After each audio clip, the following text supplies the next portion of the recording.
Baie welkom hier in die huis van die Here vanmôre. Ook aan besoekers 'n spesiale woord van verwelkoming. Ons vertrou dat u ook hierdie geleentheid saam met ons sal geniet. Ons sê ook welkom aan ons inwoners van Herberg aan See, ons plaaslike huis vir senior burgers, ek wil nie sê bejaardes, oues nie. Ek hoop hulle sing lekker saam met ons. Dan net 'n versoekie, die selfone asseblief. Sorg maar dat hulle op sag is of heeltemal stil is. En dan hier aan my linkerkant sal u sien staan hier kersse. U is baie welkom om 'n kers aan te steek vir iemand of vir uself as u so voel gedurende die voorsang. Ons eerste lied wat ons sing vanmôre is lied 165. O wat 'n vreugde in ons harte.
Ons kniel hier aan u voete neer en daar sing ons die eerste tot die derde versie.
Ons volgende lied is lied 393, middelpunt van ons verlange. Ons gaan hom vanoggend op die Halleluja lied 444, wat 'n vriend het ons in Jesus se wysie sing. So geniet dit. O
Ons volgende lied is 'n vonklied, lied 174, Strome van seën uit die hemel, en ons sing die eerste, die tweede en die vierde vers.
Lied 454, verse 1 tot 3, Vader, ons eer U.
Ons laaste liedjie, 164. Ons is almal hier te saam en dan sing verse 1 en 2.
Baie dankie vir die lekker saamsing.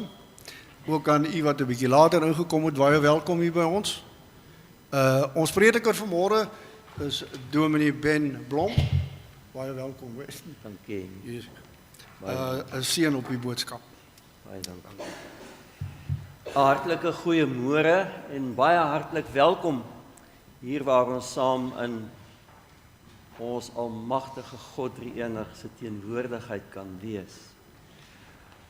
'n Paar sake wat ek onder die aandag net weer wil bring of bietjie klem daarop plaas is nou ons voorbidding wat ons vra hier vir mense wat gehospitaliseer word of siek is en ons dink in besonder hier aan Morkel Hofman van Kleinbaai en soveel ander wie se naam nie noodwendig hier staan nie en dan veral dan ook ons bejaardes daar in Herberg aan See en vir hulle in besonder ook sê ons welkom by hierdie erediens waar hulle ingeskakel is. Nuut verkose kerkraadslid is J.P. Rousseau as ouderling verwyk, is dit Franskraal, nee. Wat gekies is dit F? Ja, goed. En dan het ons nuwe lidmaatskap ontvang, dit is Oliver Rautenbach van Naboomspruit en dan Elba en Christo Nel van ook Naboomspruit. Ek met die mense daar in die noorde is nog steeds besig om na ons toe te kom. Eliska Nel van Naboomspruit. Hulle sal nie spyt wees om hier by ons te wees nie, dis ons ervaring. Ons bly heerlik, mag hulle ook baie lekker bly. Is hulle dalk in die diens vandag? Nee. Maar ons in hulle afwesigheid heet ons hulle welkom. So elkeen wat ook hier besoeker is vanoggend of 'n nuwe lidmaat is, mag jy tuis wees in ons aanbidding van die Here hier. Ons het die volgende saak wat ons ook net weer uitlig, die jagpakket. Die inligting is alles op die blaadjies en nie een het nie bulletin op die tafeltjie in die portaal is daar beskikbaar. Ook al die dienste wat plaasvind, Goeie Vrydag en met nagmaal, is alles op hierdie program aangebring. En dan het julle by die deure so 'n klein palmkruisie ontvang. Alanda wat dit vir ons gemaak het, elke jaar doen sy dit. Ons sê vir haar dankie vir al die tyd en moeite wat sy ingesit het. Nou, ons gemeente se gebruik is dan ook om simbolies te sê, maar ons leef mee in al die hoogtepunte ook van jou lewe. En ek gaan vir Fanie vra, asseblief, dat jy vir ons weer help om die lekkerste kan uitdeel. Ja, wat is Lua sy naam, né? Jy is welkom. Liewheid, ja. As hy liewheid, jy kan help uitdeel. Die eerste wat ons gaan doen is die wat hierdie week verjaar het. Daar is 'n handjie daar van 'n dogtertjie daarbo en Franna wat verjaar het en Marie, sy het verjaar. Baie hartlik geluk aan julle. Waar is daar nog 'n aantal? Mag die Here vir julle almal op 'n wonderlike manier seën.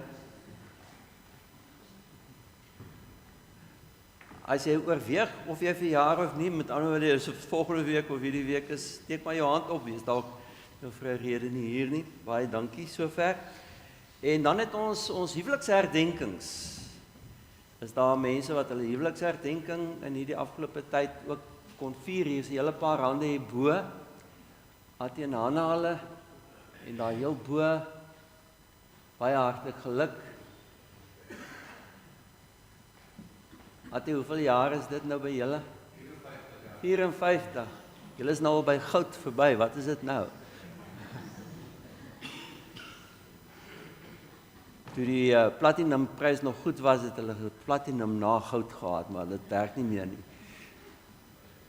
Dan het ons ook ons doopdatums, die wat hulle doopdatum kan onthou, is baie welkom hand op te steek, dat ons kan sê, maar ons is dankbaar saam met jou in hierdie verbond wat die Here God met jou het, en met jou 'n pad loop. As hy. Baie geluk. Nuwe lidmate het ek nou gevra. Nou kan jy jou hand opsteek, daar is sjokolade. Niemand wat verlei word daartoe nie. Vanie, ek sê vir jou baie dankie vir jou en jou kleinseun. Julle moet die dag ook verder geniet.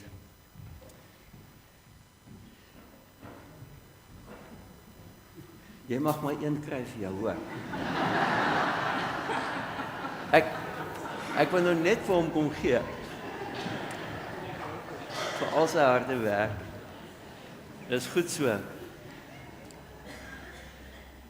Ek wil vandag by die kersie wat al reeds aangesteek is, wat waarskynlik 'n persoonlike saak is wat aan die Here toevertrou word, daarmee saam elkeen in ons gemeente met siekte wat daar is, of hartseer, of vreugde, of hoe dit ook al sy, probleme, dinge wat net te veel raak, vereenselwig jou met daai kersie van iemand wat dit aangesteek het. Maar dan is hier 'n kersie, ek hoop hy gaan aansteek. Hy is net so moeilik soos die wêreld. So ek gaan hom so bietjie smelt, want sy put is diep in. Maar ek wil hom aansteek, want ek wil by al die kerse uitkom. Hy wil nie. Dit is presies die teikengroep wat ek hier in gedagte het, is die wêreld. Die wêreld is net so moeilik met al sy geweld en al sy oorloë en wil maar net nie regkom nie.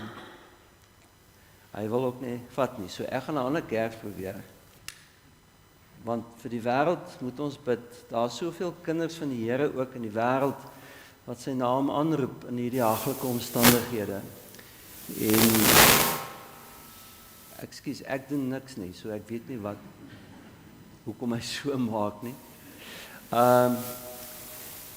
Mag elkeen wat die Here se naam aanroep vir genade, mag hy hulle genadig wees in die wêreld.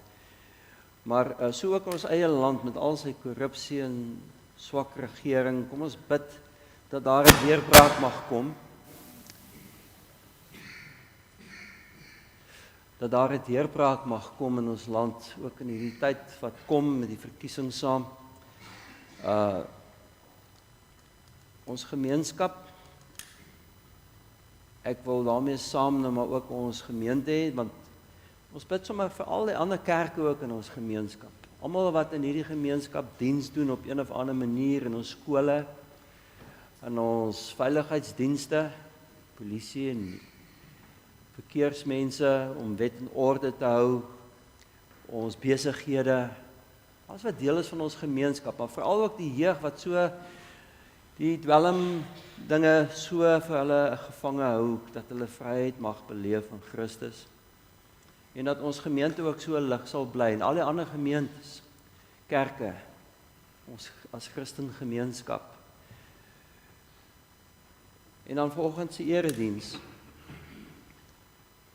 mag ons werklik waar, soos wat Anita vir ons hier pragtig uitgebeeld het, simbolies, besef, dat dit gaan oor Christus in hierdie belydenstyd, en met die kruis in die middel, en die wit wat eintlik vir ons sê, dis waarvoor hy gekom het, om alles nuut te maak, skoon te maak, te reinig, vir alle sonde en smet wat daar is in hierdie lewe, en oorwinning, wat hy vir ons waarborg. mag hierdie erediens werklik waar sê, soos die naam vir ons sê, erediens, 'n diens wees tot sy eer, want ons lewe gaan oor hom. En ons erediens gaan oor hom, Jesus Christus. Palm Sondag gaan oor hom. Net hier voor Paas Sondag waar Palm Sondag plaasgevind het, waar Jesus op 'n vrede vervoermiddel, want dis wat 'n donkie was. Oorlogstuig was 'n perd. Donkie was diensbaar en vir vrede simboliseer.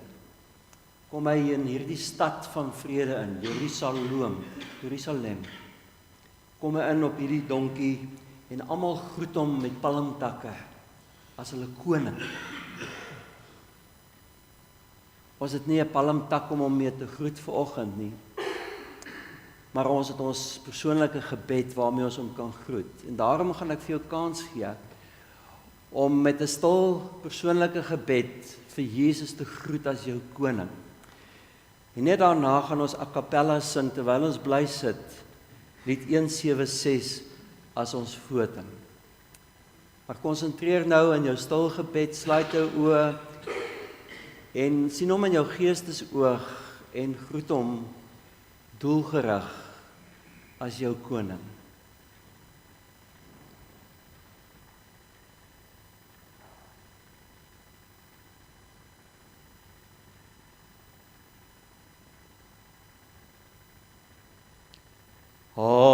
Halleluja, U is koning, ons aanbid U in U woning. U is die Alpha en Omega, daarom sing ons Halleluja.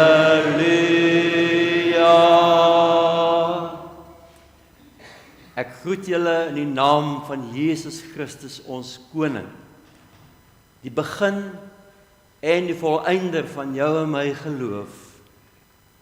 Vrede vir julle elkeen. Kom ons loof en aanbid hom as ons majesteit met lied 175. Daarna bly ons staan vir gebed.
Wat 'n voorreg, Here Jesus, om U ook vanoggend te kan begroet as ons koning op die troon van die heelal.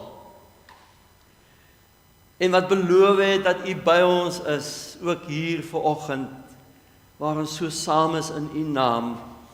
Seën ons deur U Heilige Gees en U heilige woord. Seën ons as koning wat seggenskap het oor elkeen van ons se lewe.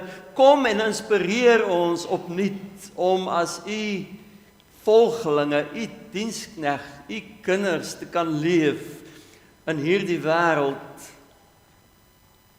Ja, hierdie wêreld wil ons aan U toevertrou wat U geskaap het met al sy mensdom en al sy skatte, al sy natuur, al sy mooi, maar wat so deur die mens vertrap word en vernietig word. Dat U sal ingryp, Here, U wat gaan kom om alles nuut te maak. Ja, ons wil eintlik maar net uitroep, kom Here Jesus, ja kom gou, sodat al die ellende tot 'n einde kan kom, en U lof besing kan word, U gedien kan word, soos wat U dit aanvanklik bedoel het met U skepping, wat U goed gemaak het. Ons is hier om U te dien vanoggend, met ons hele wese, met ons gedagtes en ons emosies, ja met ons gees, wat saam met U gees uitroep, Abba, ons Vader. Dankie vir U genade wat ons voor kan pleit, nie net vir onsself nie, maar vir elkeen wat U naam aanroep, hulle wat siek is, hulle wat worstel met gesondheidsprobleme, hulle wat worstel met allerlei beproewinge, het sy ekonomies of hartseer of 'n gemis, of in die werk, of by die huis, of familie, of kinders, of ouers. Here, wil U vir hulle net vanoggend kom verseker dat U met hulle is, ook daar in Herberg aan See. Hulle wie se naam ons hier op die lys het, wil ons dan besonder aan U toevertrou, vir Morkel Hofman, sy geliefdes en soveel ander. Ons bid vir hulle wat nuwe intrekkers is in ons gemeenskap, in ons gemeente. Seën elkeen, Here, ja, seën ons gemeente met sy leraars en met sy leiers en met elke aktiwiteit. Alles om U kerk, U gemeente te bevorder, dat ons kan verandering bring, ons lig kan laat skyn. Here, wil U U genade oorvloedig gee deur die kragtige werk van U Heilige Gees, sodat hierdie wit doek waarteen U kruis vanoggend afgeets is, net 'n groter en groter werklikheid kan word van U reinheid, U oorwinning, U heerskappy aan die regterhand van die Vader. Ons bid dit in U naam. Seën ons vanoggend asseblief. Amen.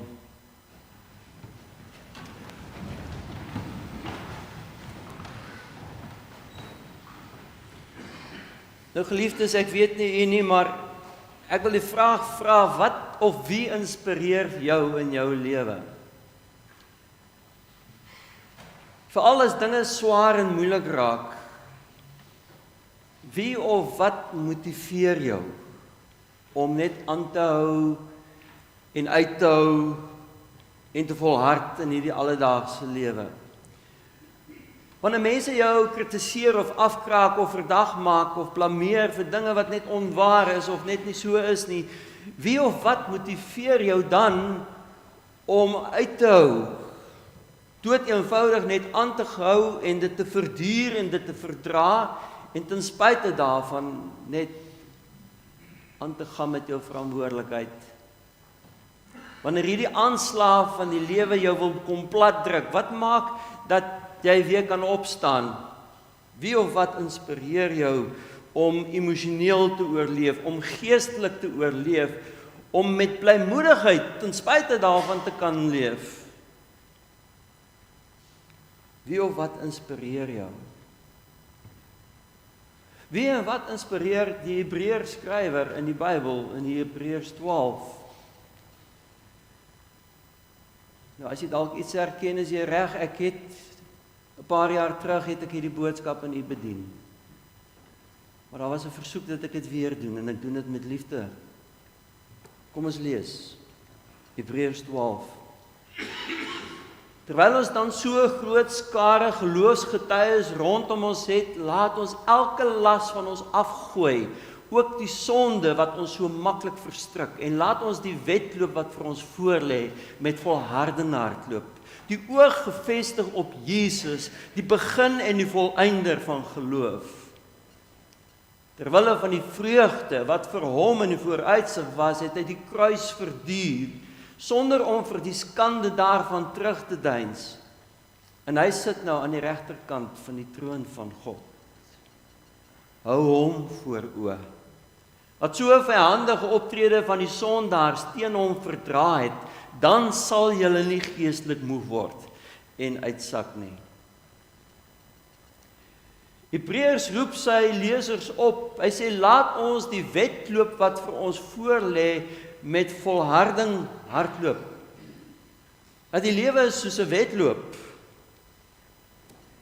En dis deel van ons antwoord vir oggend dat ons sal volhard soos in 'n wedloop.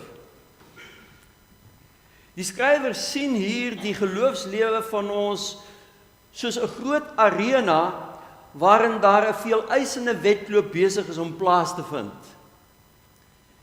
En op die paviljoene sit daar 'n skare gelowiges wat alreeds hierdie geloofswedloop voltooi het, wat op hulle eie elkeen 'n inspirasie is en 'n voorbeeld is van hoe geloof einduit volgehou word tot die wenstreep bereik word. Maar tussen hulle is daar een atleet met hoofletters. Een uitstaande atleet wat onvergelykbaar is met die res van die ander atlete, wat 'n ware model en 'n voorbeeld is, wat 'n goue medaljewenner is. En wat vir jou en vir my dien as motivering en inspirasie vir ons geloofswedloop. Sy naam is Jesus Christus. En daarom sê die Hebreërs skrywer, laat ons die wedloop wat vir ons voorlê met volharding hardloop, die oog gefestig op Jesus. Kyk na hom. Die skrywer sien in Jesus as 'n ware die wenpaal. En dat ons wedloop moet gerig hou op die einddoel, die eindstreep, die wenpaal, Jesus.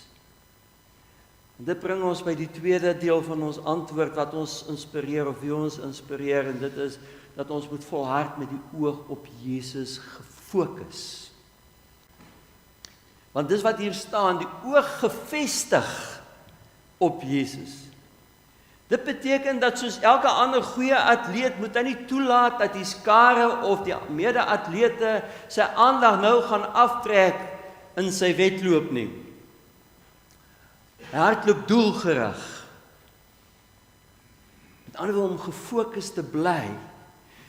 En nou is dit interessant dat hierdie vertaling wat ons hier het, die oog gefestig op Jesus, as ons gaan kyk na die Griekse grammatika, dan beteken dit eintlik gedurig. Ons sou kon sê gedurig gefestig, deurlopend, aanhoudend, ononderbroke. Dan moenie iets wees wat jou oog gaan afhaal.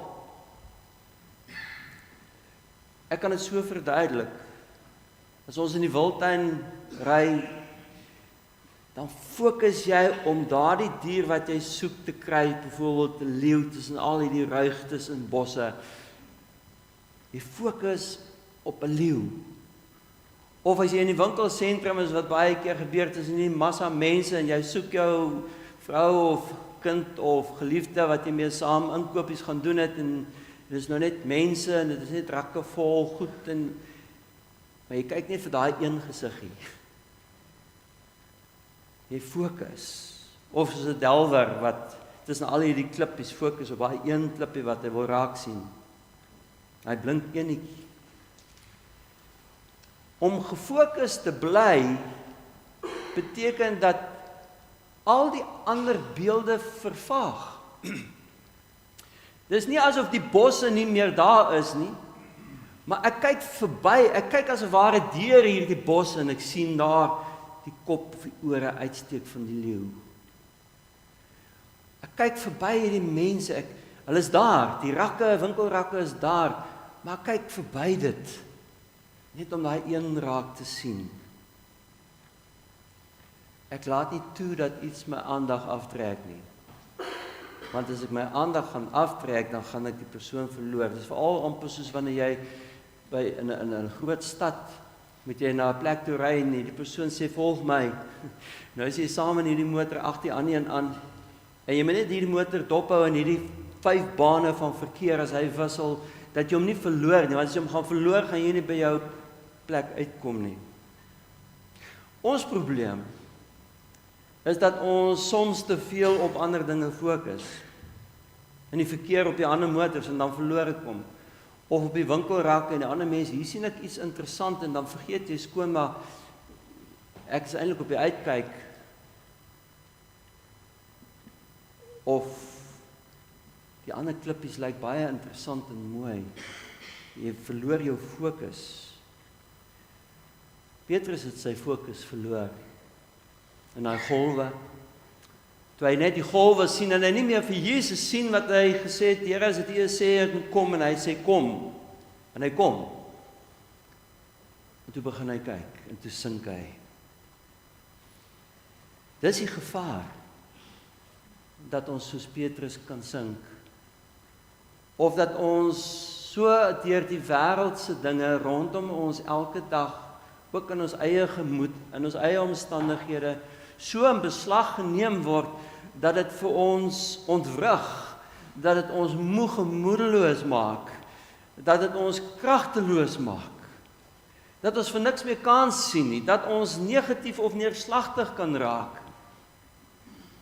Geliefde, hou jou oog gefestig, voortdurend, aanhoudend, ononderbroke, gefestig op Jesus, fokus op hom. En dit gaan beteken dat ek dalk doelbewus moet wegkyk van die verlede wat my gevange hou, dinge wat gebeur het waaroor ek spyt is of wat vir my traumaties was of wat my terughou of wat my gevange hou sodat ek geestelik net nie kan vorentoe nie. Weg van die verlede, weg van dinge wat my geestelik uitput, wat my emosioneel lam lê, weg van slegte mense wat my geestelike lewe in gevaar stel, weg van myself, wat myself so kan oorlaai met dinge, ja, selfs goeie dinge, maar dan raak ek so oorlaai met die goeie dinge dat ek my werklike fokus nie kan behou nie. Soos iemand eendag gesê het, ek kan so besig wees met die dinge van die Here, dat ek die Here van die dinge nie in my fokuspunt het nie. Om te volhard met die oog op Jesus beteken, om te doen wat vers 1, die tweede deel sê, laat ons elke las van ons afgooi, ook die sonde, wat ons maklik verstrik. Met ander woorde, dit wat my beweging geestelik kortwiek, wat my aandag aftrek, ek moet dit afgooi. Is dit regtig nodig? Laste beteken nie dinge wat noodwendig verkeerd is nie. Dit kan goed wees. Maar dis dinge wat jy op jouself laai, wat jou tyd kan mors, terwyl jy by ander dinge kon uitkom wat meer belangrik sou wees rondom Jesus. En eintlik jou lewe mors. Sonde wat jou maklik verstrik, wat jou so gevange kan neem, wat eintlik vernietigend inwerk op jou. Geliefdes, wat is daar wat jou in jou geloofswedloop vir jou moeilik maak? Is dit regtig nodig? Of is dit soos 'n las, wat jy soos 'n sweetpak top maar net moet uittrek? Jy kan maar met hom hardloop, maar dit gaan vir jou te warm word en uitputtend raak. Trek hom uit. Of soos 'n vuil kleed, jy hoef hom nie aan te hê nie, is vuil. Ek wil die geleentheid saam met jou nou gebruik om net stil te word, ons oë weer eens te sluit en die Heilige Gees te vertrou wat in jou en my woon en werksaam is, om vir ons baie helder en duidelik bewus te maak van dinge wat soos 'n las in ons lewe is, nie verkeerd nie, maar is onnodig, of wat so sonde besig is om aan ons te vreet. Kom ons bely dit.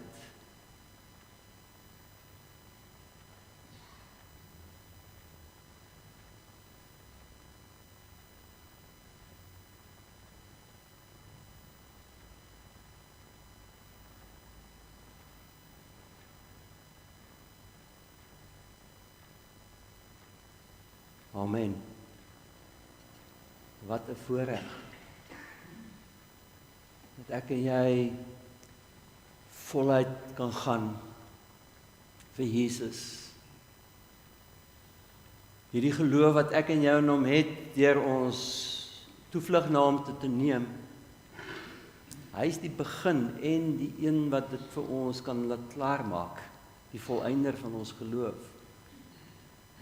Dit bring vir my by die derde deel van hierdie antwoord. Kom ons volhard met die oog op voltooiing. Met Jesus as ons volëinder fokuspunt, beteken dit, hy is die een wat my laat glo, hy is die begin daarvan, maar hy laat my aanhou glo. Terwyl ek met die geloofswedloop besig is, dat ek dit nie gaan verloor nie, dat ek nie gaan tou opgooi nie, ek gaan begin twyfel nie, begin wanhoop nie.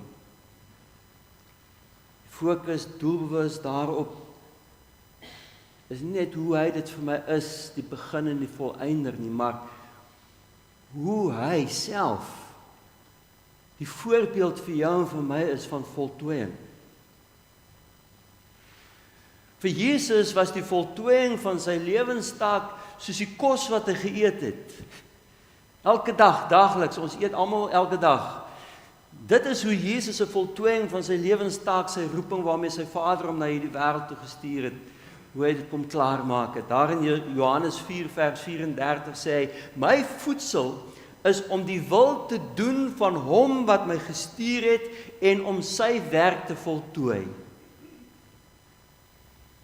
En as Jesus in die pylvak van sy lewenswedloop kom, dan bid hy tot sy Vader in Johannes 17 vers 4, hy sê, ek het u op die aarde verheerlik, deur die werk te volbring wat u my gegee het om te doen. Ek het dit kom klaarmaak.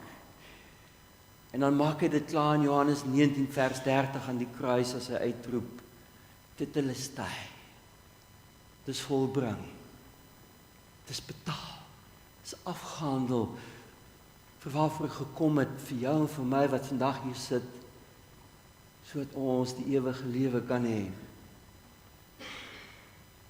Ons fokus op hom, die begin en die volëinder van jou en my geloof. Hoe ons geloofswedloop behoort te hardloop, soos Jesus, want ons volg hom. Ons moet sy pas, wat hy aangegee het, met ons by inval. Hy het klaargemaak. Hy het voltooi. Ek en jy moet ook. Nie dat enige iets of enige iemand vir jou ontmoedig in hierdie voltooiing van jou lewenstaak. Al is jy ook afgetree, ons leef en God het 'n doel met jou en my terwyl ons leef. En dit moet voltooi word. En die feit dat hy dit voltooi het, beteken dat ek en jy kan dit voltooi. Met sy krag is ek tot alles in staat, sê Paulus. Daarom, liewe geloofswedloop atlete, laat ons hierdie wedloop wat vir ons voorlê, met volharding hardloop, die oog gefestig op Jesus Christus, die begin en die volëinder van ons geloof. Gaan dit maklik wees? Nee, dit is inderdaad nie. Dit bring ons by die vierde deel van ons antwoord, volhard ten spyte van hindernisse. Hierdie lewe se geloofswedloop is 'n hinderniswedloop. En ons hoef dit nie eintlik vir mekaar te sê, ons weet dit, ons besef dit. Vir Jesus het dit ook 'n hinderniswedloop beteken. Sy hindernis was die kruis.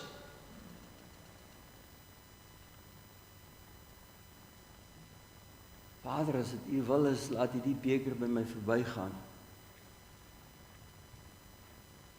Hy lê met sy gesig teen die grond en hy pleit en hy sweet bloed van trauma, van vrees en angs. Ek's dood benoud, het hy vir sy disippels gesê. Dis Jesus se hindernis en hoe hanteer hy dit? Hebreërs 12 sê vir ons in die laaste deel van vers 2, hy het die kruis verduur, sonder om vir die skande daarvan terug te deins. Hy het die kruis verduur. En jy sien die skande van die kruis. In daardie tyd het vir 'n Romein, 'n heidense Romein, het dit beteken, dis vir hom die ergste vorm van straf denkbaar, wat daar kan wees vir 'n misdadiger, want dit is slegs die erge misdadigers, die hoogverraad wat so gestraf is, die geharde berugte misdadigers wat so aan 'n kruis vasgespijker word. Die grootste en die ergste vorm van vernedering, dis wat die Romein daarin gesien en beleef het. Kruisiging was gewoonlik 'n baie sigbare plek waar hulle dit gedoen het. Dis amper as 'n ware soos 'n advertensiebord soos wat ons langs ons hoofweë kry. Vir almal om te sien, so lyk 'n misdadiger en so word 'n misdadiger gestraf. So dit moes dien as 'n afskrikmiddel vir die mense wat misdade pleeg. Nou Golgotha was so 'n plek langs die hoofpad in Jerusalem in. Golgotha was waar hierdie advertensieborde as 'n ware gestaan het, soos wat ons dit beleef langs ons hoofweë. Die kruise het daar gestaan vir almal om te sien. Dis 'n misdadiger.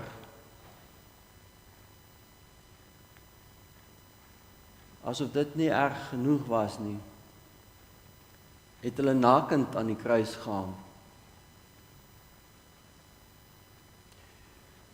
Kunstenaars speel dit uit met 'n lendedoek, uit respek, hoe anders. Maar die realiteit was dat die Romeine het hulle nakend gekruisig. Dis histories korrek. Nie die skilderye wat ons sien nie. En nou is dit Paasnaweek. En hier hang Jesus Christus aan die kruis soos 'n misdadiger, nakend. En dan sê die profeet Jesaja 53 vers 3, hy was verag en deur die mense verstoot. Iemand vir wie die mense die gesig wegdraai. Hy wil dit nie aanskou nie, sê Jesaja. Dis die skande van die kruis. Maar dit was die skande van die kruis vir 'n heidense Romein. Vir die Jood het dit beteken nog veel erger. Dis die straf en die oordeel van hulle God. Dis 'n vervloeking en 'n verwerping deur God. En hier hang Jesus Christus wat vervloek en verwerp word deur sy eie Vader. My God, waarom het U my verlaat? Was sy uitroep. Ja, vervloeking soos Deuteronomium 21 vers 22 en 23 dit sê, wanneer iemand tereggestel word vir 'n oortreding wat die dood verdien. Jy sal vra, maar het Jesus se optrede die dood verdien? En jy hang hom aan 'n paal op, is elkeen wat opgehang word deur God vervloek. Galasiërs 3 vers 13 stel dit kort en kragtig, vervloek is elkeen wat aan 'n hout hang. Vir hierdie skande van die kruis het Jesus nie teruggedeins nie. Al sou dit beteken dat hy soos 'n advertensiebord naak buite die stad tussen hemel en aarde moes hang, vir almal om te sien en te spot en te verag en te verneder, vir almal om daaroor te praat en te skinder, 'n misdadiger vervloek deur sy Vader. Hy het hierdie vernederende marteling aan die kruis vir 6 ure lank moes verduur.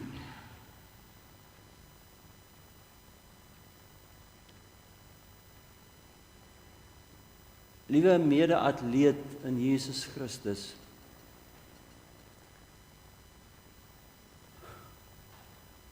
waarvoor deins jy terug?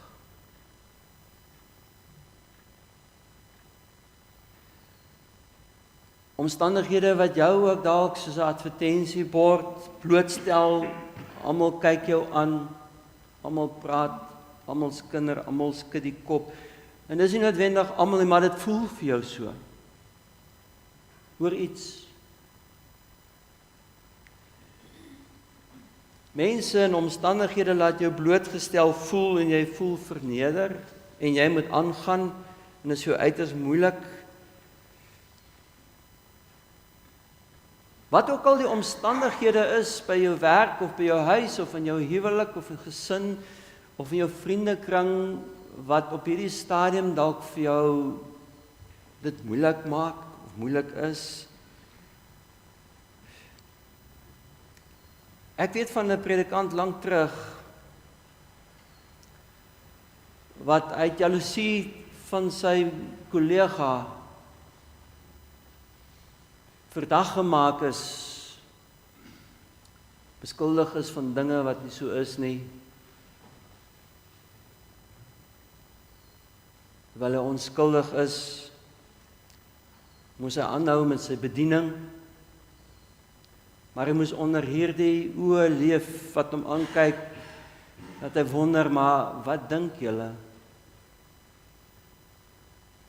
Moes hy in die konsistorie elke Sondag staan, voor sy gemeente elke Sondag op die kansel staan, moes hy by hulle aan huis gaan, met hierdie wolk oor hom, en al wat hy kon doen, is om die teendeel te leef.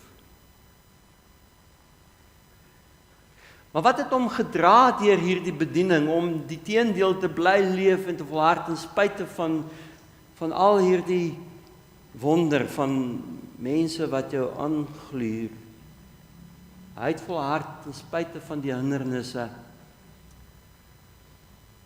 en sy bediening voltooi. Want sy geheim was, hy het op Jesus gefokus. Die begin en die volëinder van die geloof. Die een wat die kruis verduur het, sonder om vir die skande daarvan terug te deins. Die leraar het my vertel dat hy beter verstaan het wat dit beteken dat hy kan sê en verkondig, Jesus is ter wille van my gekruisig.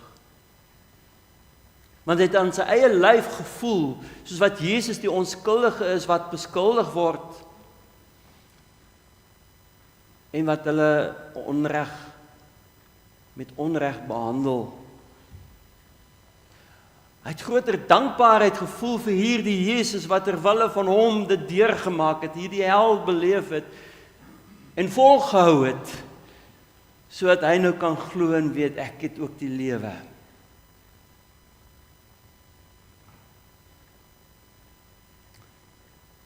Ja, hy het dit ter wille van jou en my gedoen. Die kruis verduur, sonder om vir die skande daarvan terug te deins. Juist sodat ek en jy ook kan volhard. As dit is wat hy bereid was uit liefde om vir my te doen, is ek bereid om uit liefde dit ook vir hom te doen, wat ook al vir my moeilik is. Geliefdes, en as elke keer daar 'n ding op jou pad kom waarteen jy opsien om dit te doen, wat reg is, moenie terugdeins nie, gaan. Al is dit ook sleg en al is dit ook hoe moeilik, want hy het.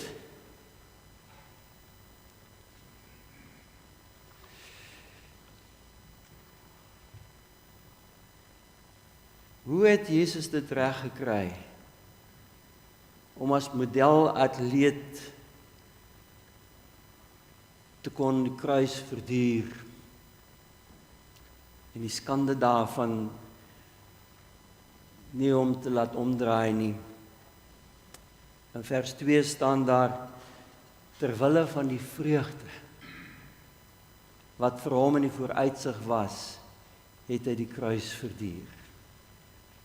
Terwille van die vreugde.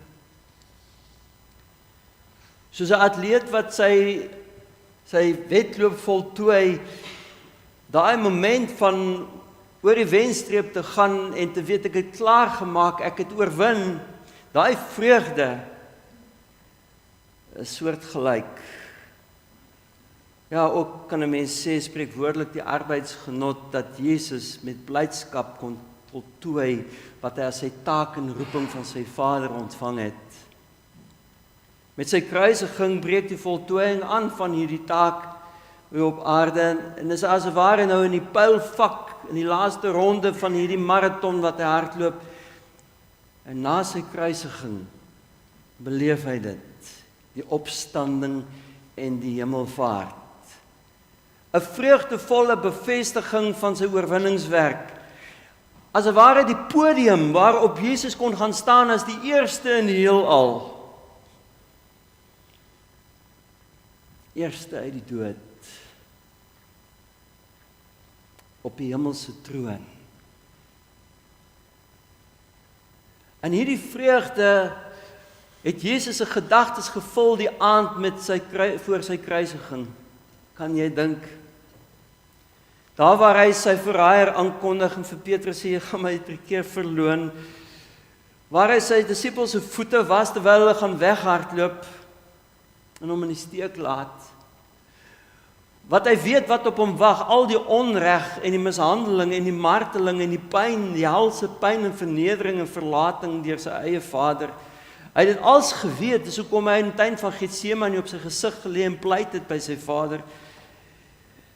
En wat sien ons, waaroor praat hy?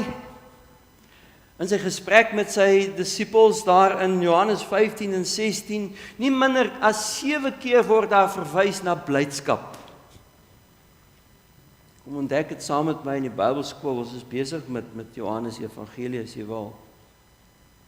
Maar terwyl al hierdie smart op hom wag, is hy deurlopend besig om met sy disippels te praat oor blydskap. In Johannes 15 vers 11 sê hy, dit sê ek vir julle, al hierdie dinge waaroor ek met julle praat en julle bemoedig, sodat, let wel, my blydskap in julle kan wees en julle blydskap volkome kan wees.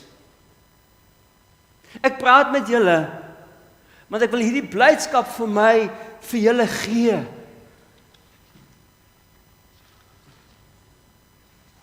Is hierdie blydskap dieselfde waarvan Hebreërs hier praat? Ja. Johannes en Hebreërs skrywer gebruik presies dieselfde Griekse woord, charan. Vreugde. Dit wat vir Jesus vooruitsig was in sy hemelse heerlikheid word met hierdie begrip gestel. Dit is die vreugde wat hy wil hê ek en jy moet beleef. Hy het dit vir ons kom verwerf. Want hy beloof dit hier in dieselfde gesprek in Johannes 16 vers 20, julle sal bedroef word. Al hier reeds 'n heenwysing van wat hulle gaan beleef rondom die kruis, maar ook daarna. As hulle hom bly volg, hulle juis in daai vertrek gaan sit en toegesluit uit vrees uit. Julle sal bedroef word, maar julle droefheid sal in blydskap verander. Want julle my gaan sien as die oorwinnaar op die podium. En julle kan sê vrede vir julle. En dan verduidelik hy dit hoe dit werk in Johannes 16 vers 21, net die volgende vers. Hy sê 'n vrou kry swaar wanneer haar tyd gekom het en haar kindjie gebore word. Maar wanneer die kindjie gebore is, dink jy nie meer aan die pyn nie. So bly is sy dat daar 'n mens in die wêreld gekom het. Die rede vir haar pyn en lyding word die rede vir haar vreugde. En Jesus sê ek gee dit in antwoord as jy my vra op gebed. Johannes 16 vers 24. Bid en julle sal ontvang sodat julle blydskap volkome kan wees. En dan bid hy weer in sy gebed in Johannes 17 vers 13 dat ons sy blydskap in al sy volheid kan hê. Geliefdes, dit is ons inspirasie. Die volmaakte voorbeeld en inspirasie is Jesus, hoe hy vir jou en vir my ook wil kom bemoedig in hierdie wedloop van die lewe. Hy het volhard ter wille van die vreugde wat vir hom in die vooruitsig was in die hemelse heerlikheid by sy Vader. En wat vir jou en vir my ook wag.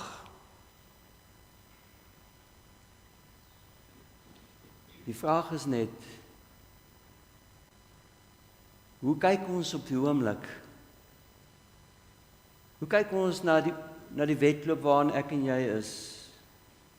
Kyk ons vas teen onsself en hoe ek voel, my emosies en my gemoedstoestand? Kyk ons vas teen die mense, hoe hulle voel en hoe hulle dink en praat en omstandighede rondom ons wat ons ontwrig?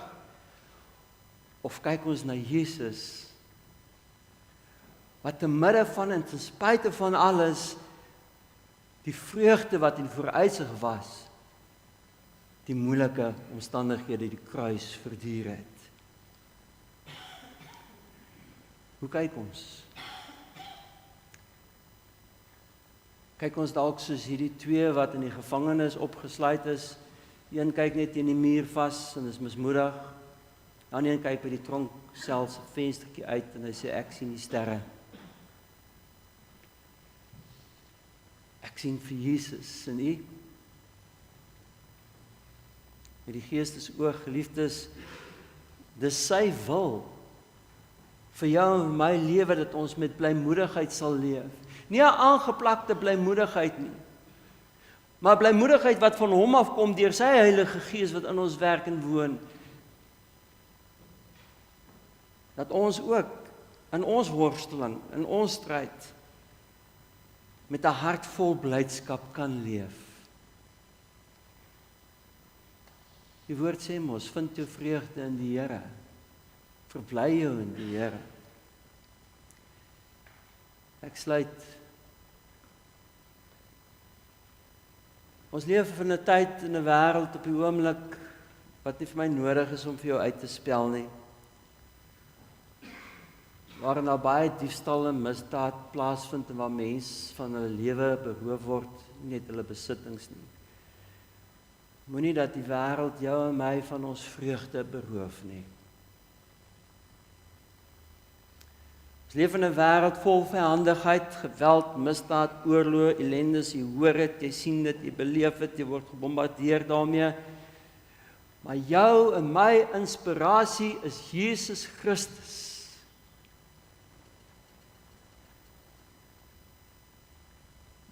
Hou hom voor oë, wat so vyandige optrede van die sondaars teen hom verdra het, dan sal julle nie geestelik moeg word en uitsak nie. Amen.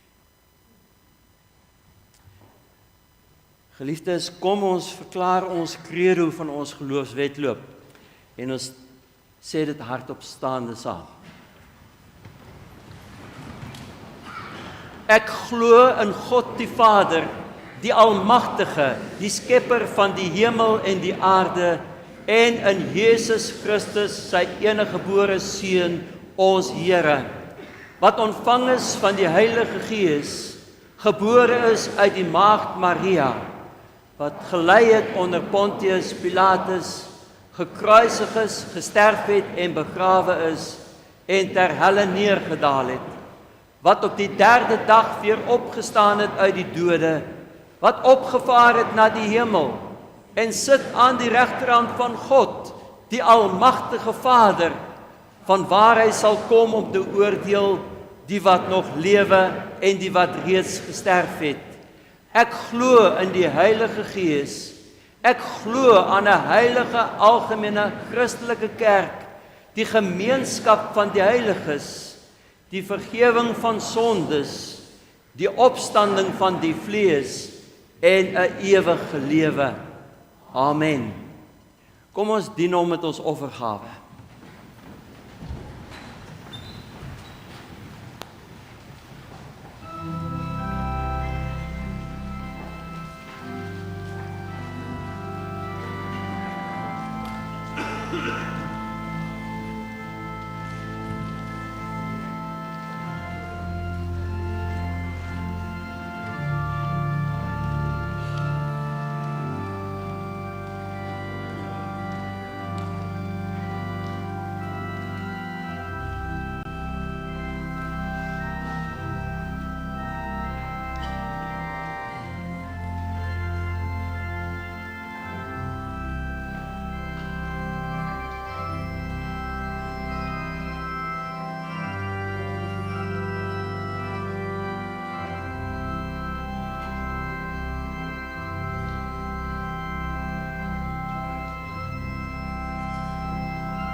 Here Jesus, hoe kan ons vir U genoeg dankie sê?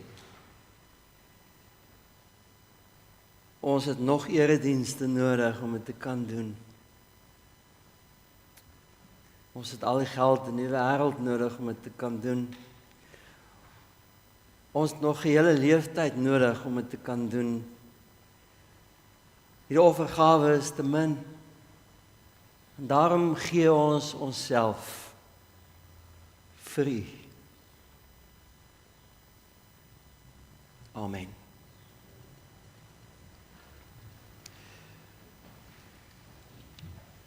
Mede-atlete in Jesus Christus. Ons geloofswedloop is 'n klaar uitgemaakte saak wat die eindbetekenis daarvan gaan wees. Dis oorwinning. Jesus waarborg dit, die begin en die volëinder van ons geloof. En daarom kan ons nie anders as om 'n oorwinningslied te sing.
Mede-atlete, Hierdie Here op die groot podium van die heelal is bokant jou om jou te seën. Hy is voor jou. Hou hom voor oë en bly gefokus op hom. Hy is agter jou om die aanslae van die bose af te weer, wat vir jou wil pootjie en laat val. En as jy struikel en val, hy is onder jou om jou op te tel en te dra. En hy is rondom jou om jou vas te hou met sy liefde. En hy is in jou deur sy Heilige Gees, sodat jy sy krag, sy oorwinningskrag en sy oorwinningsvreugde mag beleef. So seën die Vader, Jesus Christus en die Heilige Gees vir julle elkeen.